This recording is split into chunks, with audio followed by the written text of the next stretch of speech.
नमस्कार दोस्तों, ये जो ऑर्डर आप अपनी स्क्रीन पे देख पा रहे होंगे, ये 31/12/2021 को जो ऑर्डर आया था उसी का सब्जेक्ट है। ये जो नया इशू हुआ है ऑर्डर वैकेंसी पोजीशंस को लेके कि सर्कल्स को जो वैकेंसी जो फिल करनी है मॉड्यूल में कैसे फिल करनी है, उसके रिगार्डिंग ऑर्डर ये आया है। तो 2 सितंबर 2022 को ये ऑर्डर ये इशू हुआ है। तो जैसा कि दोस्तों अभी आप सभी को पता है, रूल 38 का जो इंटर सर्कल या फिर इंट्रा सर्कल ट्रांसफ़र है, अभी आपको ऑनलाइन अप्लाई करना पड़ेगा और ऑनलाइन ही वो ट्रांसफ़र होगा। CPT उसको अप्रूवल देगी ऑनलाइन मॉड्यूल में रन करने के बाद में। तो जिन भी कैंडिडेट्स ने रूल 38 के लिए ट्रांसफ़र अप्लाई किया था, तो सभी का डाटा जो है सिस्टम में अपडेट कर दिया गया है। माइग्रेशन कंप्लीट हो चुकी है। सिर्फ सर्कल्स को वैकेंसी की डिटेल्स फिल करनी है। तो वैकेंसी की डिटेल्स फिल करने के लिए सर्कल्स ने क्लैरिफिकेशन मांगा है।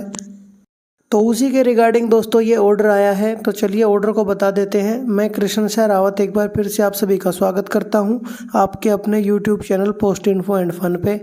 तो दोस्तों ये जो ऑर्डर आया है, ये ऑर्डर जो है वैकेंसी जो फीड करेंगे वो सर्कल्स, उसके रिगार्डिंग जब भी सर्कल्स ने जो है क्लैरिफिकेशन मांगी है कि जो वैकेंसी वो फीड करेंगे वो किस हिसाब से फीड करेंगे, कौन सी उसमें जो है रिक्रूटमेंट की जो डायरेक्ट रिक्रूटमेंट कोटा होता है या फिर प्रमोशनल कोटा होता है, क्या उस कोटे को उनको कंसीडर करना है रूल 38 ट्रांसफ़र के लिए।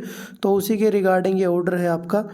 तो देखिए अभी आप देख पा रहे होंगे जो पोस्टमैन, मेल गार्ड और जो MTS है उसके रिगार्डिंग जो है उनका ट्रांसफ़र हमारा जो वैकेंसी जो है, अगर नोटिफिकेशन इशू हो गया है आपका GDS से जो है प्रमोशन होके मेल गार्ड, पोस्टमैन या फिर MTS बनने को जा रहा है कोई, अगर उसकी नोटिफिकेशन आ गई है एग्ज़ाम की, ऐसी जितनी भी वैकेंसी होंगी उनको रूल 38 के लिए कंसीडर नहीं किया जाएगा। तो उसके अलावा जितनी वैकेंट पोस्ट बचेंगी उनको रूल 38 के लिए कंसीडर किया जाएगा।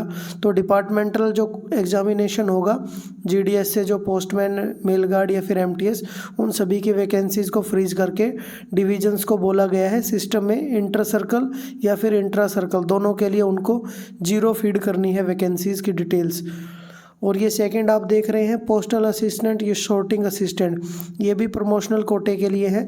तो इसके रिगार्डिंग भी दोस्तों जब जो डिपार्टमेंटल एग्जामिनेशन होता है GDS से, जो पोस्टल असिस्टेंट या फिर शॉर्टिंग असिस्टेंट PA SC बनने का जो भी नोटिफिकेशन इशू हो जाता है, तो उसके रिगार्डिंग जो है उन वैकेंसीज़ को इंटर सर्कल ट्रांसफ़र के लिए कंसीडर नहीं किया जाएगा। दोस्तों मैं एक बार फिर बता देता हूं दोस्तों, इंटर सर्कल ट्रांसफ़र के लिए उस जो वैकेंसी की डिटेल्स होंगी उनको कंसीडर नहीं किया जाएगा जब उनका नोटिफिकेशन जो है प्रमोशनल एग्ज़ाम्स के लिए आ जाएगा GDS से PA या फिर SC के लिए।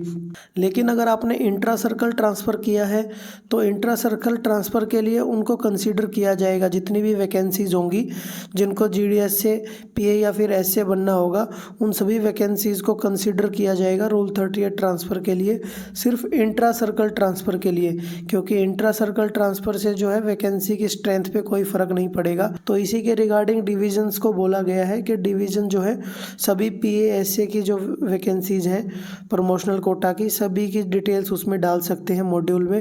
लेकिन सर्कल्स को बोला गया है इंटर जो सर्कल ट्रांसफ़र होगा, यानी कि एक सर्कल से दूसरे सर्कल जो ट्रांसफ़र होगा उसके लिए सभी की डिटेल्स को 0 फिल किया जाना है। और ये तीसरा जो ऑर्डर देख रहे हो दोस्तों, ये तीसरे नंबर पे है PA या फिर SC के लिए या फिर इंस्पेक्टर पोस्ट के लिए डायरेक्ट रिक्रूटमेंट, जो SSC के थ्रू रिक्रूटमेंट होता है।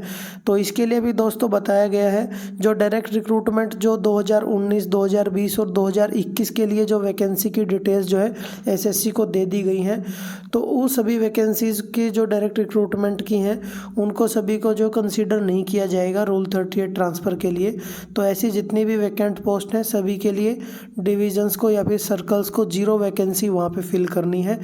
लेकिन जो भी डायरेक्ट रिक्रूटमेंट है 2022 ईयर के लिए, ईयर 2022, 1 जनवरी 2022 से लेकर 31/12/2022 तक जितनी भी वैकेंट पोस्ट हैं जो डायरेक्ट रिक्रूटमेंट के थ्रू SSC को दी जानी है, वो सभी के लिए डायरेक्ट रिक्रूटमेंट कोटा के लिए PA या फिर SC के रूल 38 ट्रांसफ़र को कंसीडर किया जाएगा।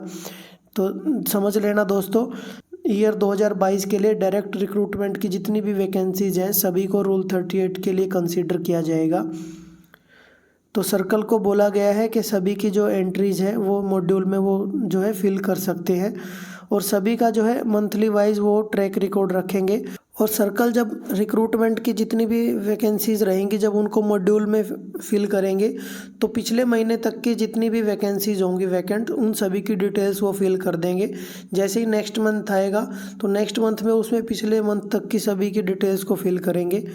और साथ ही सर्कल्स को बोला गया है कि जितनी भी ऐसी वैकेंसीज होंगी डायरेक्ट रिक्रूटमेंट की जिससे इनवर्ड या फिर आउटवर्ड ट्रांसफ़र होंगे सभी का रिकॉर्ड रखना है और बाद में कंसोलिडेटेड जितनी भी वैकेंसीज बचेंगी सभी की जो है डिटेल्स दे देनी है डायरेक्टरेट को 15 जनवरी 2023 से पहले, यानी कि अगले ईयर की 15 तारीख जनवरी की 15 तारीख से पहले सभी का रिकॉर्ड जो है डायरेक्टरेट को दे देना है।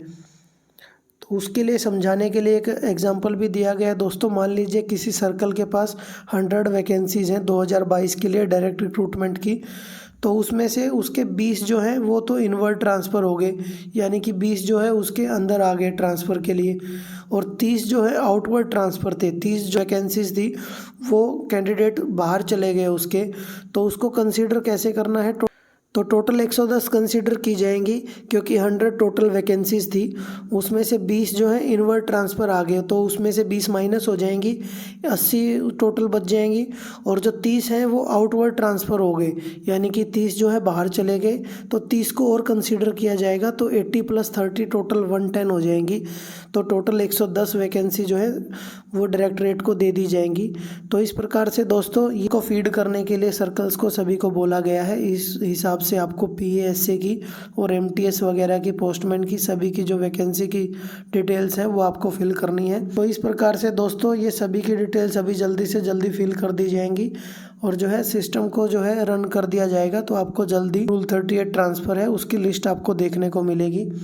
तो उम्मीद है दोस्तों ये वीडियो आपको पसंद आई होगी। वीडियो अगर आपको पसंद आई हो तो इसको ज़्यादा से ज़्यादा शेयर करें और मेरे चैनल को भी सब्सक्राइब करें।